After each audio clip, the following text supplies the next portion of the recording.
This is about toddler bedtime battles, the kind where you've tried all the right things, and you're still standing in the hallway wondering why none of it worked. If bedtime in your house feels like it never ends, with stalling, extra requests, meltdowns, and a toddler who suddenly has endless energy, you're not making this up. And it's not because you messed something up. Nights hit harder than the rest of the day because they show up right when you have nothing left to give. You've already gotten through work, meals, messes, big emotions, and 100 tiny decisions, and then bedtime shows up asking for patience you honestly don't have anymore. What makes it so maddening is that you've probably tried to do everything the right way. You set up a routine. You keep your voice calm. You try to stay consistent. You show up every night and do your best to hold it together, and somehow, it still turns into the same fight all over again. Tonight, I'm not here to hand you another plan or some new rule you're supposed to follow. I just want to talk about why bedtime ends up being the hardest part of the day for so many toddlers, even when parents are already giving everything they have. Because when you finally see what's actually going on in your toddler's body at night, it stops feeling like they're doing this to you and starts making a lot more sense. And honestly, that mindset shift can change how the entire night goes. If explanations like this help you feel steadier as a parent, you should like this video or subscribe to Parentscore. This channel is about clarity, not pressure, and that matters when you're already tired. Let's start with a moment most parents recognize. It's late, the lights are dim. You've read the book, you say goodnight, and right as you step away, your toddler sits up and calls for you. Not in panic, not in play, just needing something. You go back in, you reassure, you try again. And the moment repeats. That's not manipulation. That's a nervous system checking whether it's safe to power down. During the day, your toddler's brain is basically wired to move nonstop, chase new things, and stay close to you. It's soaking everything up, new words, new rules, big emotions. And honestly, it's a lot for such a small human. That learning is exciting, sure, but it also wears them out in ways that don't always look like tired. By nighttime, the part of their brain that helps manage feelings is pretty much done. But the part that's watching for safety, yeah, that one's still wide awake. That imbalance matters way more than most parents think, and it's usually the part nobody explains. Here's the part that usually changes how parents think about bedtime. Sleep means letting go. And when your brain is already worn down, letting go doesn't feel calming, it feels risky. For a toddler, nighttime can feel like separation, stillness, and everything getting quiet all at once. Even if the room looks calm, their body can read that moment as uncertainty instead of rest. When the body senses uncertainty, it doesn't settle down, it pushes back. This is where a lot of well-meaning strategies quietly fall apart.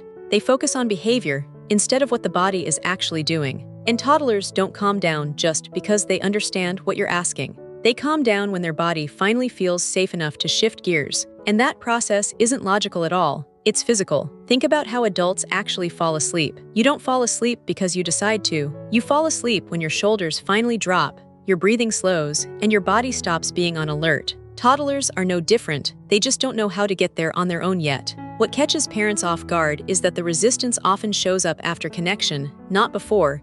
You spend time together. You cuddle. You read a book. And then somehow, that's when things fall apart. Everything seems fine. Then the moment of separation hits, and suddenly the big emotions show up. That delay is what throws parents off. But it actually makes sense. The nervous system keeps it together until it just can't anymore. This is where I want to pause for a second and say this plainly. A toddler who struggles at bedtime isn't trying to take over the night. They're just trying to stay regulated. That distinction changes how you respond in the moment. A lot of bedtime advice assumes the problem is inconsistency. But being consistent doesn't automatically make a kid feel safe. A routine just tells your child what's coming next. That doesn't always mean their body is actually ready to rest. That's why two families can do the exact same routine and end up with totally different nights. Here's what actually seems to matter more. The nervous system needs time to slow down, not a hard stop. When bedtime jumps too fast from activity to separation, stress goes up. When stress goes up, alertness goes up too. And when they're on high alert, sleep just doesn't happen. You might notice this on nights when your kid seems overtired but wired at the same time.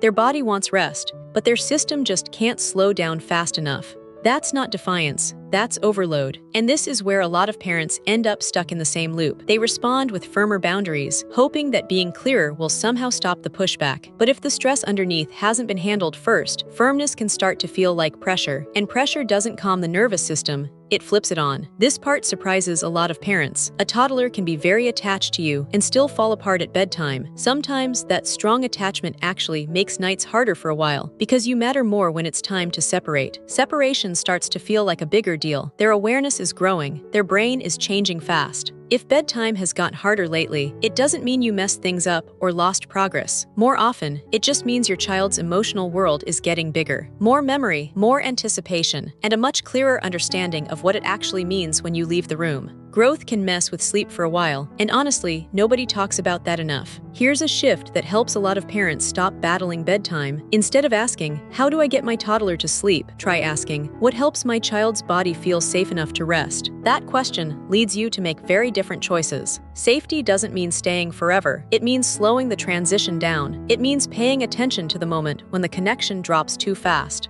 Sometimes it's the tone of your voice. Other times it's how fast the goodbye happens.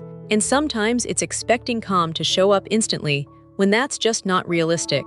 Parents often say, "But if I stay, it gets worse." And sometimes it does, at least for a bit. Because once the nervous system finally feels safe, it lets out what it's been holding in. That release can look like crying or protesting before things finally settle. That doesn't mean you caused the distress. It means you gave it space to come out. This is where things usually go sideways. Parents see that release and assume it means they should back off faster next time. But pulling away too quickly can teach the body that calm is what makes you disappear. That's what keeps the cycle going. What actually helps instead is predictable emotional presence, not endless negotiating, not adding more stimulation at the worst possible time, just steady availability during the hardest transition of the day. When toddlers ask for one more thing, another hug, another drink, another check, it's usually not about the thing they're asking for. It's more like a quick check to see if you're still there. What about now? Are you still with me? When the answer feels rushed or distracted, the asking ramps up. When the answer feels calm and grounded, their body settles faster. This doesn't mean giving in to everything. It means being more intentional about when reassurance happens. Often, leading with warmth actually shortens the struggle instead of dragging it out. Another thing parents don't hear enough is this: independence comes after regulation, not before. A child who feels safe letting go usually learns to sleep on their own more easily than a child who's pushed there too fast. Meeting emotional needs at night doesn't create dependence, it actually builds capacity. A lot of sleep experts talk about readiness as having two sides, physical and emotional. A child can be completely wiped out and still not be ready to separate. When those two don't line up, you get resistance, and no amount of reminding or correcting really changes that. Only regulation really does. Once parents really understand this, their role starts to shift. Bedtime stops feeling like something you have to control and starts feeling more like something you guide. And the goal isn't to erase every bit of protest. The goal is just to lower the stress enough that sleep can actually happen. That might mean slowing down the last transition, talking through what's coming next in a calm, steady voice, or staying a little longer during the handoff to sleep. Not forever, just until their body learns that rest doesn't mean losing you. This is usually the part that brings a lot of relief. You're not behind, and you haven't ruined sleep. You're responding to a nervous system that's still developing and needs support before it can handle independence. And here's the part most parents feel, but don't always say out loud. Bedtime battles hurt more because they happen when you're already completely drained. They can make you second-guess yourself. They can make you start dreading nighttime altogether, and that emotional weight matters too. If this explanation is hitting home, I'd really love to know what bedtime looks like in your house right now. Is it the constant check-ins, the crying, that sudden burst of energy right when the lights go out? If you feel up for it, leave a comment. Other parents reading will probably see themselves in it too. And if you know someone stuck in the same loop, sharing this might help them feel a little less alone. Nighttime can be isolating in a way daytime just is. You're not doing bedtime wrong. You're parenting a brain that's still learning how to let go. With understanding, patience, and the right pacing, nights can soften again. Not perfectly, but enough to breeze.